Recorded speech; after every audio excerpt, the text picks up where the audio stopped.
AP ప్రభుత్వం ఉల్లి రైతులకు శుభవార్త చెప్పింది. ఉల్లి పండించిన ప్రతి రైతుకు హెక్టారుకు 50,000 ఇవ్వాలని సీఎం చంద్రబాబు నిర్వహించిన సమీక్షలో నిర్ణయించారు. ఈ నిర్ణయంతో ప్రభుత్వంపై దాదాపు 100 కోట్ల మేర అదనపు భారం పడుతుందని వ్యవసాయ మంత్రి అచ్చెన్నాయుడు తెలిపారు. అయినప్పటికీ ఉల్లి రైతుల ప్రయోజనం కోసం ఈ నిర్ణయం తీసుకున్నట్లు మంత్రి తెలిపారు. సెప్టెంబర్ నెలాఖరు, అక్టోబర్ మొదటి వారంలో రావాల్సిన ఉల్లి ఆగస్టు నెలాఖరుకే వచ్చిందని, దీనివల్ల ఈ పరిస్థితి ఏర్పడిందని అచ్చెన్నాయుడు చెప్పారు. కూటమి ప్రభుత్వం అధికారంలోకి వచ్చిన తర్వాత ధరలు పతనమై కష్టాల్లో ఉన్న మిర్చి, కోకో, మామిడి, పొగాకు రైతులను ఆదుకున్నామని మంత్రి అచ్చెన్నాయుడు తెలిపారు.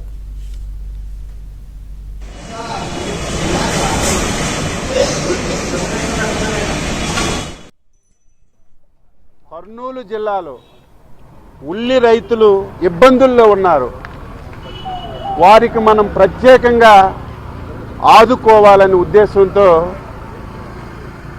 ఎవరైతే ఉల్లి పండించారో పండించినటువంటి ప్రతి రైతుకి హెక్టార్కి 50,000 రూపాయలు ఇవ్వాలని చెప్పి ప్రభుత్వం నిర్ణయం చేసింది.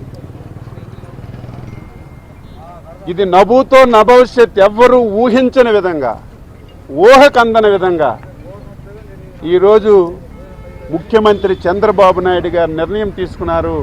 ఆయనకి వ్యవసాయ శాఖ మంత్రిగా హృదయపూర్వకంగా నేను అభినందిస్తున్నాను.